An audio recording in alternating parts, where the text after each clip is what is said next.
আমি জুবিন গাৰ্গ ডাঙৰীয়াৰ ন্যায় লাগিবই। আমি আমাৰ দাবীটো মোৰ মতে কম্প্ৰমাইজ কৰা নাই। কেইটামান বিৰোধী দলে আমাক ৰাজনৈতিক কুচক্ৰাৰ দৰে এনেই সমালোচনা অস্থিৰ কৰিব খুজি আছে।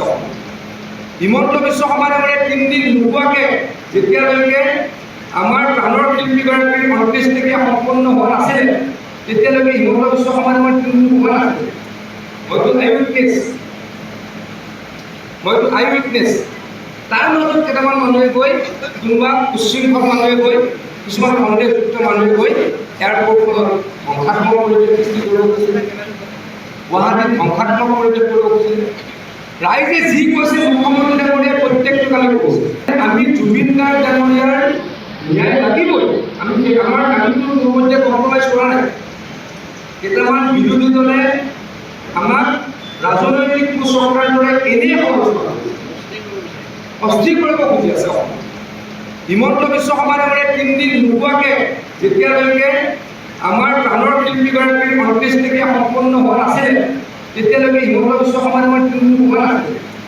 মইতো আই উইটনেছ। তাৰ মাজত কেইটামান মানুহে গৈ কোনোবা উচ্ছৃংখল মানুহে গৈ কিছুমান সন্দেহযুক্ত মানুহে গৈ এয়াৰপৰ্টখনত ধ্বংসাত্মক পৰিৱেশ সৃষ্টি কৰিব খুজিছিলে, গুৱাহাটীত ধ্বংসাত্মক পৰিৱেশ কৰিব খুজিছিলে। ৰাইজে যি কৈছে মুখ্যমন্ত্ৰী ডাঙৰীয়াই প্ৰত্যেকটো কামে কৈছে আমি জুবিন গাৰ্গ ডাঙৰীয়াৰ ন্যায় লাগিবই। আমি আমাৰ দাবীটো মোৰ মতে কম্প্ৰমাইজ কৰা নাই। কেইটামান বিৰোধী দলে আমাক ৰাজনৈতিক কুচক্ৰাৰ দৰে এনেই সমালোচনা অস্থিৰ কৰিব খুজি আছে। হিমন্ত বিশ্ব শৰ্মাৰ দৰে 3 দিন নোপোৱাকৈ যেতিয়ালৈকে আমাৰ প্ৰাণৰ শিল্পীগৰাকীৰ অন্ত্যেষ্টিক্ৰিয়া সম্পন্ন হোৱা নাছিলে তেতিয়ালৈকে হিমন্ত বিশ্ব শৰ্মাৰ 3 দিন হোৱা নাছিলে। মইতো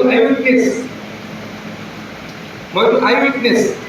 তাৰ মাজত কেইটামান মানুহে গৈ কোনোবা উচ্ছৃংখল মানুহে গৈ কিছুমান সন্দেহযুক্ত মানুহে গৈ এয়াৰপৰ্টখনত ধ্বংসাত্মক পৰিৱেশ সৃষ্টি কৰিব খুজিছিলে, গুৱাহাটীত ধ্বংসাত্মক পৰিৱেশ কৰিব খুজিছিলে। ৰাইজে যি কৈছে মুখ্যমন্ত্ৰী ডাঙৰীয়াই প্ৰত্যেকটো কামে কৈছে আমি জুবিন গাৰ্গ ডাঙৰীয়াৰ ন্যায় লাগিবই। আমি আমাৰ দাবীটো মোৰ মতে কম্প্ৰমাইজ কৰা নাই। কেইটামান বিৰোধী দলে আমাক ৰাজনৈতিক কুচক্ৰাৰ দৰে এনেই সমালোচনা অস্থিৰ কৰিব খুজি আছে। হিমন্ত বিশ্ব শৰ্মাৰ দৰে 3 দিন নোপোৱাকৈ যেতিয়ালৈকে আমাৰ প্ৰাণৰ শিল্পীগৰাকীৰ অন্ত্যেষ্টিক্ৰিয়া সম্পন্ন হোৱা নাছিলে তেতিয়ালৈকে হিমন্ত বিশ্ব শৰ্মাৰ 3 দিন হোৱা নাছিলে। মইতো আই উইটনেছ। তাৰ মাজত কেইটামান মানুহে গৈ কোনোবা উচ্ছৃংখল মানুহে গৈ কিছুমান সন্দেহযুক্ত মানুহে গৈ এয়াৰপৰ্টখনত ধ্বংসাত্মক পৰিৱেশ সৃষ্টি কৰিব খুজিছিলে, গুৱাহাটীত ধ্বংসাত্মক পৰিৱেশ কৰিব খুজিছিলে। ৰাইজে যি কৈছে মুখ্যমন্ত্ৰী ডাঙৰীয়াই প্ৰত্যেকটো কামে কৈছে